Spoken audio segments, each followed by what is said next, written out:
আসসালামু আলাইকুম, আমি আসলাম। পেশায় আমি একজন উবার ড্রাইভার। আজ আমি আপনাদের নিকট যে ঘটনাটি শেয়ার করব সেটা প্রায় 6 বছর আগে আমার জীবনে ঘটে যাওয়া একটি ঘটনা। সালটা হবে 2019। আমি সদ্য গ্র্যাজুয়েশন শেষ করার পর বেকার বেশে বাসাতেই বসেছিলাম। বেকারত্বের এই সময়ে আমাকে আমার চাকরিজীবী বন্ধু বান্ধব এবং আমার মা বাবার কাছ থেকেও অনেক কথা শুনতে হয়েছে। এত ধিক্কারজনক কথাবার্তাও শুনেছি। ভাবলাম যে এভাবে বসে না থেকে বরং কিছু একটা করা যাক, কিছু টাকা কামাতে পারি, আমার শরীর থেকে বেকারত্বের এই ট্যাগটাও যেন চলে যায়। আমার বাবা একজন বেসরকারি চাকরিজীবী ছিলেন। একটি স্বনামধন্য কোম্পানিতে উনি সিনিয়র ম্যানেজার পোস্টে দায়িত্বরত ছিলেন। খুব বেশি টাকা পয়সা না থাকলেও কম ছিল বলবো না। আমি খুব কষ্ট করে আব্বুর কাছ থেকে একটি সেকেন্ড হ্যান্ড গাড়ি কেনার জন্য অনুমতি নিলাম এবং এও বললাম যে গাড়ি কেনার জন্য উনি আমাকে যত টাকাই দেন না কেন আমি সেটা পরিশোধ করব।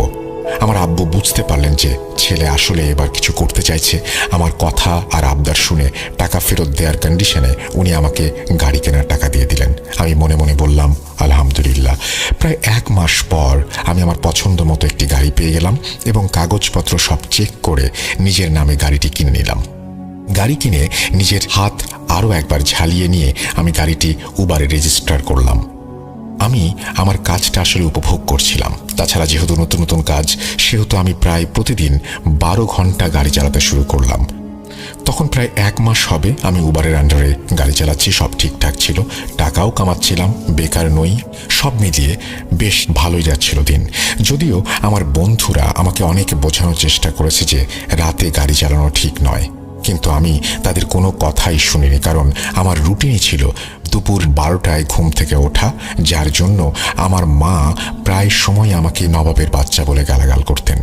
আমি ঘুম থেকে উঠে ফ্রেশ হয়ে দুপুরের খাবার খেয়ে বের হতে হতে বিকেল 4টা বেজে যেত।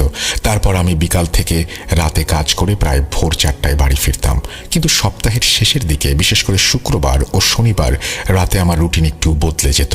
কারণ এই 2 দিন রাত 12টার দিকেই আমি সাইন আউট করে ফেলতাম। সেদিন ছিল শনিবার, যেই রাত আমার জীবন বদলে দিয়েছিল এক নিমেষেই।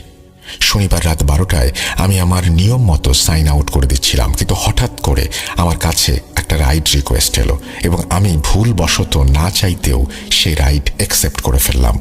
এই সময়ে এই রাইড অ্যাকসেপ্ট করার জন্য আমি আফসোসও করেছিলাম, কিন্তু যদি আমি এই রাইডটি ক্যান্সেল করতাম তাহলে আমার রেটিং খারাপ হয়ে যেত। সুতরাং আমি ভাবলাম যে এই রাইডটা শেষ করে তারপর সাইন আউট করে দেব।